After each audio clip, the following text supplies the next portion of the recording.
Uh, the war was going on in Korea, and it was getting really, they needed troops over there. I graduated from college, and they had my draft number. I went home and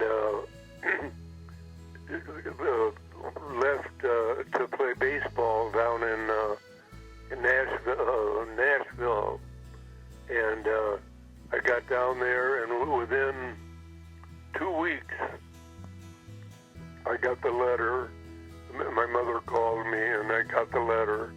And it says something like, your neighbors have found you eligible to be drafted into the Army.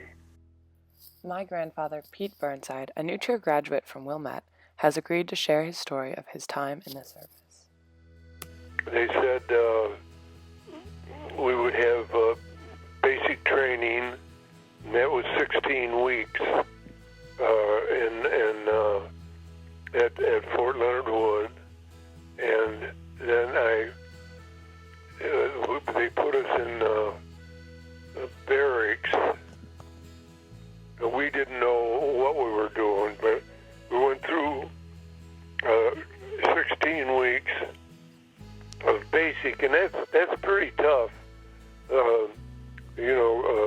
They teach you how to rifle. You get a rifle, and they teach you how to on the rifle range and out on marching and shooting machine guns, and we were there 16 weeks. And after basic, we got a week to go home. We went home, and they said, when you come back, you'll get the orders of what you're going to be doing. And so I had a friend, Ed Shine, and we did all that they said. When we got back there, they put us in a barracks, different barracks.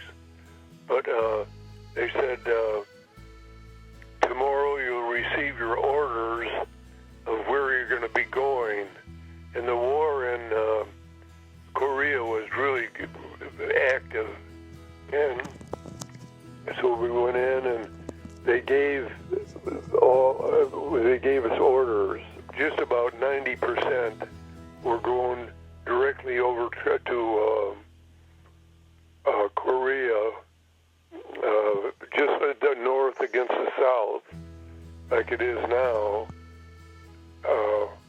And we went to Korea, and he was a pretty good friend, Ed Shine. He was killed within 6 months. I got my orders, and my order said TDY, temporary duty. I was to stay at Fort Leonard Wood and play baseball. So I spent my whole time at Fort Leonard Wood, and the baseball, it was like to entertain the troops. They had a pretty nice stadium, and we really had a good team. No big names, but we really had a good team, and we had to take care of the diamond. We had to sweep out the gyms. We had to do maintenance, and then we played games. And the troops would come out to watch the games. And I spent 2 years, 21 months. They shortened my term of duty 3 months because the war in Korea had really calmed down. They were pretty close to a treaty settling that war. And I stayed at Fort Leonard Wood and played baseball. And we went and we played all the games. universities, and we kept winning. We finally won the national championship, and then since the war in Korea was over, because I had a job, playing baseball for the Giants. I got out, and so I had 21 months in the service, and I went through basic and all that, but then I just, for entertainment of the troops, I played baseball. After a quick word from our sponsors, we will hear about how a war that was not my grandfather's to fight impacted him in a deep and meaningful way.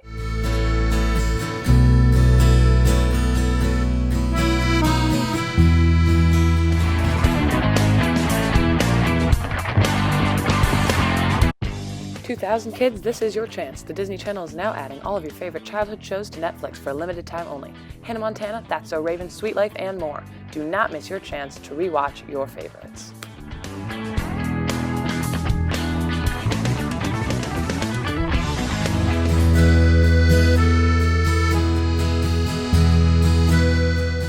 Welcome back to this week's edition of The Weekly Soldier.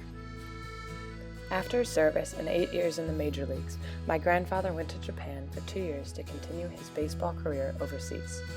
20 years after the United States dropped the atomic bombs, he found himself on a team who frequently played in Hiroshima.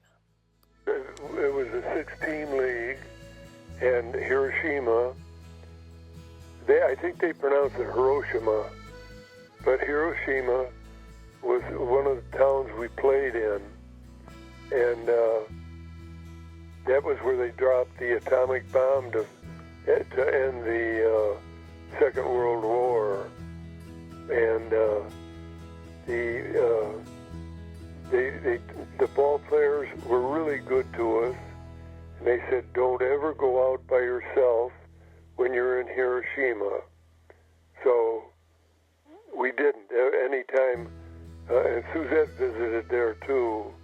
Anytime we went out, we went with all the rest of the ball, or 3 or 4 of the other ball players. They said you'll be okay, but don't go out alone. And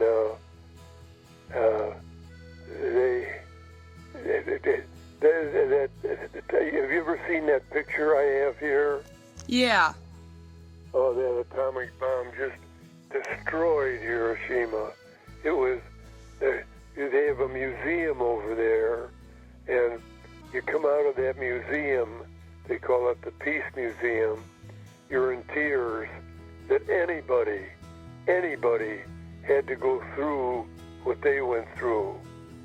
Because it killed, I think, 250,000 people, the explosion, and then the radiation and other complications and birth defects killed another 250,000. It was just terrible. And every once in a while, they made remarks about